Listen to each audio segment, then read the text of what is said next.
Donna Quesada, would you be willing to share what works for you? Jonathan Robinson, something that works for me is, I often do something called the Headless Way, which was a popular book many years ago. And you know, from our point of view, we don't have a head. Think of it. You look out and you see somebody else's face, but you don't see yours. Donna, right. Jonathan, so that reminds me that I am kind of back here in this field of awareness and there's these arms coming out of this empty space. That's how it looks to me. Like, there's arms coming out of an empty space. I see something in front of here.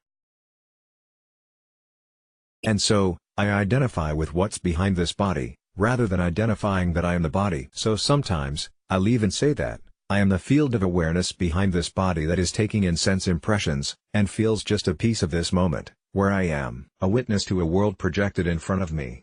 Now that's a lot of words, but if those words mean something to you, then every time you look, you see. Like, you are in this three-dimensional movie and you are the projector.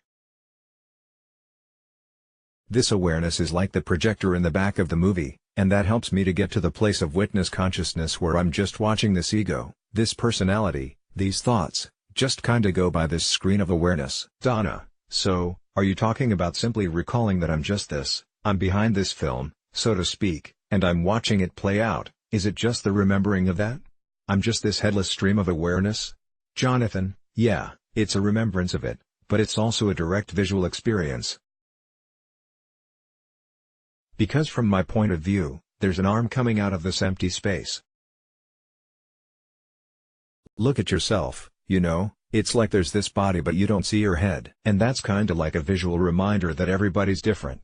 Some people they tune into by trying to not be aware. Try to not be aware now. You can't do it. It's always there. So, little tricks can help, and that's largely what we talk about in the Awareness Explorers podcast. Donna, now, like the short meditation we did together, it sounds like it's just a technique toward mindfulness which has become something of a buzzword in the last decade, or so. But, how does that act of becoming present or mindful, help us become peaceful? And you know, and again, I'm speaking from a devil's advocate point of view, for those who might be watching, who haven't found a kind of practice route into awakening, and maybe are experimenting with different techniques or practices. How does simply using the body, or using different angles to become present, work? Why? Why is it good? What is the big deal about now? Let me just put it, what if right now is of pain and misery and lots of yucky stuff going on? Jonathan, you know, in actuality right now is never of anything. Right now is just 1 second. And then, you know, if you're watching a movie and you see just 1 second of it, you don't really know what's going on in the movie. It might be a horror movie, but all you see is somebody going like this. So mindfulness is slightly different than what I'm talking about, although it's a step in that way. Mindfulness is getting more in the present moment, like, more in your body. Like, I'm aware that this hand is in front of is moving. And you become aware of that. Then you can say, the next step towards deeper peace, is to become what's aware of that. Like, who are you? What is aware? And that's an even deeper level of peace than what mindfulness can give, but mindfulness is a good beginning because the more present you become, the less caught up you are in the stories of our life. You know, at one time in my life I had all kinds of trauma growing up, and I was lost in that trauma and I'd always have my story, but as I became more aware of this moment, there's no trauma that happened 20 years ago, you know? So, in this moment, there's just a guy talking, and there's someone listening. And then, there's somebody who's even aware of a guy talking, and that awareness is where real peace comes from. I've interviewed a lot of spiritual teachers and I asked them, what's the one thing that everyone agrees on? They all agree that becoming aware of this awareness in deeper ways, is the key to a deeper relationship with God, and a deeper relationship with peace. But, it's not just theoretical, there are ways of doing that, and it need not take that long. It's always there. Donna, you talked about trauma. Do we need trauma? The so-called dark night of the soul in order to push us, or propel us into this desire to awaken? Jonathan, I think some people do. But, I think it's not a necessary ingredient. You know, it's like a motivator. Do you need a fire under your butt to get motivated? Well, some people do, but it's not absolutely required. I try to motivate myself now, without a whole bunch of drama or trauma. Donna, is there ever a time where distraction serves a purpose? You know, we're talking about the importance of being present because when I'm here right now, where is the trauma? But, is there ever a time where being distracted is a useful thing? Jonathan, well, I think all of us need certain entertainment, a certain amount of not focusing on heaviness. You know, life has a lot of different possibilities. I think we all want balance in our lives. So, every now and then I eat a cookie, and I also eat good salads, and every now and then I work through my stuff, and every now and then, I watch TV. And I think that creates a balanced human being. Donna, when you were a lousy psychotherapist, I imagine you worked with couples. One of the biggest problems that people bring to therapists has to do with their personal relationships. And, I know you've written on this topic quite a bit. And, I really loved what you said about intimacy, that 3 things need to be there, the 3 A's. Acknowledgement, acceptance, and, is it appreciation? Jonathan, yeah. Donna, why are these 3 things so important? And, can you speak about them? What does that mean, to acknowledge? Jonathan, acknowledge means that you agree somebody's having the experience they say they're having, which is really the key to empathy. People want empathy and understanding in relationships, and if you give them that, they will be able to be at their best to give you what you want. But most of us are not good at giving this. So, if somebody comes to you and says, "Oh, you were rude in that last interview and you were really disruptive," well, you could explain to them that you weren't, but they won't listen to you until they feel acknowledged for their experience. So, if you say, "Oh, sounds like you felt really bothered by some of my questions and that was really hard on you," they'd say, "Yeah." Well, until they're acknowledged for their experience, they won't really be good at hearing you. So, a lot of times, I wrote a book called More Love, Less Conflict, where I teach people simple methods to help get to understanding and empathy. Because once couples have that, then everything else goes well. A lot of people, they communicate in a way that fosters blame, and blame never works. Never once have I blamed my wife, and she said, "Oh yeah. Now I see what you're talking about. Thank you for showing me the errors of my ways." That never happens. Donna, so acknowledgement, to make it practical for someone watching, and, this is at the heart of many people's dissatisfaction in life, is simply saying, listening, when they say, "You're not helping me enough," or, "I felt like you weren't." I don't know, what's the complaint people bring to you? "You're not taking me out enough." Or, "Helping around the house enough." Jonathan, yeah. Donna, so, acknowledgement is simply listening and communicating that empathy? Jonathan, yeah, getting that you get their feelings. Donna, okay. Jonathan, and that could be as easy as saying, "It sounds like you felt really, blank." Donna, okay. Jonathan, it's not rocket science. It's very simple. But it's like a superpower because most people don't know how to do that well.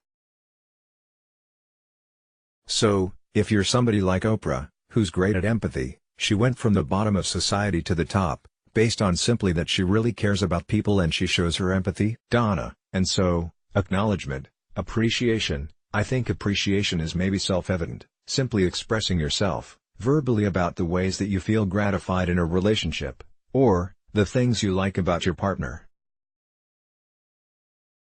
Would that be correct? Jonathan, yeah, it can be. Give me as simple as, like, if I were to appreciate you now, all I have to do is fill in the blank. Something I've noticed about you, Donna, that I appreciate, is that your questions come from true curiosity, like, you're really interested in this, and that makes for a better interview. And, I notice that you really are very sincere in your questions, and I really appreciate that. Now, as I was already thinking that, but, When we say our appreciations, it creates more connection. It creates more love. And in my opinion, the most important thing a human being can do, is learn how to create more love, or more peace. And so, your mission, should you decide to accept it, is to find what ways lead to more love and more peace in your life. Donna, and so, just to complete the 3 A's, the final would be, acceptance. Accept your partner, warts and all. Meaning, this is the person you married. And to me, in my mind, that means, don't try to change each other. And I think that's the biggest pitfall in relationships, is that, slipping into that tendency to try to change the other. And so, Jonathan, yeah, ironically, the best way to change somebody is to accept them how they are, right now. Donna, Jonathan, because when you try to change someone, they necessarily tend to resist. Donna, the defense mechanism. Jonathan, MHMM. When you love somebody as they are, they naturally want to be a better partner for you. So, when at first I married my wife, how I wanted her to be, and then, over time, I learned to marry the person that she is. And as I did that, she became more of the person I wanted her to be. Donna, lovely. You know, it seems to me, a more important question to ask about these things, because we're talking about how to bring peace into people's lives, in areas that are big, like relationships. And so, to me, it seems like the question to ask is, what prevents us from doing this? What prevents us from this kind of intimacy? What are the blocks toward acceptance, acknowledgement, and appreciation? Jonathan, well, if you look at the word intimacy, some of the instructions are actually in the word, hidden in the word. Intimacy. So, when you reveal stuff about yourself, it creates a vulnerability that allows people to connect with you. In this culture, we do not learn how to communicate in that way, we learn how to communicate through blame. Look at our politics now, it's all who's to blame. And so, in our relationship, we learn that language, and it doesn't work in relationships. So, we have to learn how to communicate in a vulnerable way. Say what we appreciate. Say what we're feeling. Say what we're needing. You know, just a simple technique. I'm feeling blank, and I'm really wanting blank. That can help go a long way because you're revealing stuff about yourself, and by doing these little vulnerable statements, it creates more connection and more love. Donna, so in answer to the question what prevents us from this intimacy, it would be fear of being vulnerable? Jonathan, fear of being vulnerable and the tendency to communicate in ways that are about blame, rather than about appreciation and vulnerability. Donna, it's funny. Like gratitude, vulnerability has become kind of this self-help, or dare I say it, new age buzz phrase.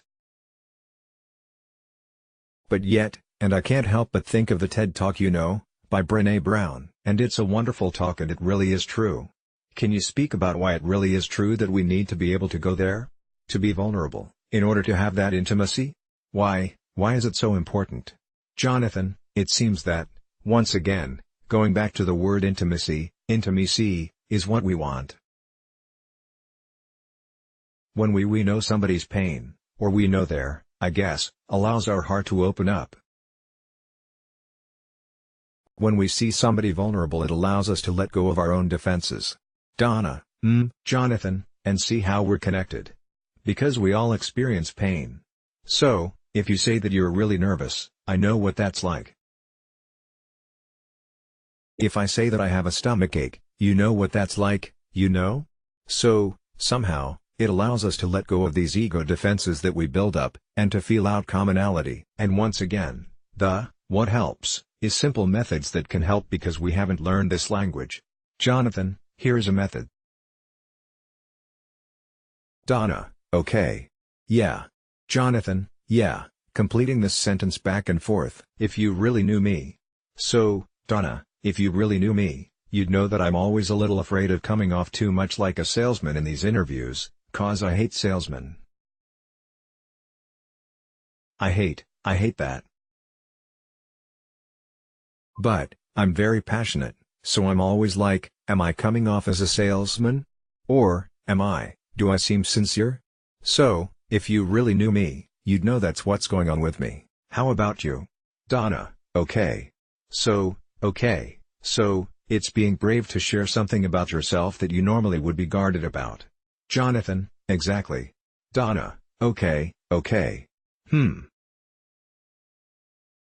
If you knew me, you'd know that I tend to be perfectionistic, you know? That's the Virgo thing. Jonathan, yeah. Donna, so, relaxing and just having a conversation, and even stuttering sometimes, and getting to the point where that's okay, is a challenge. Jonathan, yeah. Donna, there you have it. Jonathan, you do that back and forth a few times, you get to know somebody pretty well. Donna, wonderful. So that's a good Thanksgiving table game. Jonathan, yeah. Donna, Jonathan, in our last few minutes together, is there anything you'd really like to share with the world, in terms of your mission to bring people to inner peace quickly? Jonathan, well, as you've heard, part of what I try to do, is get really good methods out there. Methods that take under a minute. And my thought is, if you find something that leads to more connection, like, we just did a simple method, or, some of the awakening methods we talked about earlier, if somebody gets that from what I say, they have a friend for life, 'cause they can use that for the rest of their life to create moments of awakening, or moments of love. And that feels really good to me. That's what changed my life. I was a very depressed teenager, but I found certain things that worked for me. And when you find something that works for you, then keep at it. You know, 'cause our job collectively, is to get to more peace, more love, and from there, from our abundance, then we can better help other people. Donna, I like that. To call the little technique a friend. It's like a little special thing you have in your pocket and it can get you out of trouble. Jonathan, yeah. And, better able to serve people because when we're lost in our story, in our suffering, for days, or weeks, or months on end, we're not really doing any good to ourselves or other people. Donna, and, that affects every area of our life, whether it's our work or our relationships. Jonathan, exactly. Donna, or, our spiritual practice. Jonathan, MHMM. Donna, where can people find you? Jonathan, well, I have on a website called findinghappiness.com. Donna, findinghappiness.com. Jonathan, there's a lot of free stuff on there, or, at awarenessexplorers.com where they can download the podcast. Donna, wonderful. Is there anything else you'd like to say? Jonathan, thank you for this opportunity. I always end my podcast's Awareness Explorers by telling people, keep exploring. Keep investing in your own magnificence, and that's the best way to serve yourself and other people. Donna, thank you for that. In the spirit of exploration, I'll say goodbye and thank you once again, Jonathan, for sharing your time with us. I know I have enjoyed it, and I know our viewers will, as well. It was nice to meet you. Jonathan, thank you, Donna. Donna, bye-bye. Jonathan, bye. Jonathan Robinson has written several bestseller books including, The Complete Idiot's Guide to Awakening Your Spirituality, The Experience of God, The Little Book of Big Questions, and Communication Miracles for Couples. His latest book is called, More Love, Less Conflict. Jonathan also co-hosts the podcast Awareness Explorers with author Brian Tom O'Connor. This podcast focuses on revealing the easiest and most powerful practices for directly awakening to one's true nature. Through TV, live lectures and radio, Mr. Robinson has reached over 100 million people around the world. He is known for providing his audiences with immediately useful information presented in a fun and entertaining manner. Read and watch Part 1 here. Awakening is really a shift in identity, from your personality and ego, to pure awareness. Read and watch Part 2 here. How to align with your higher self. Let's block ads. Why?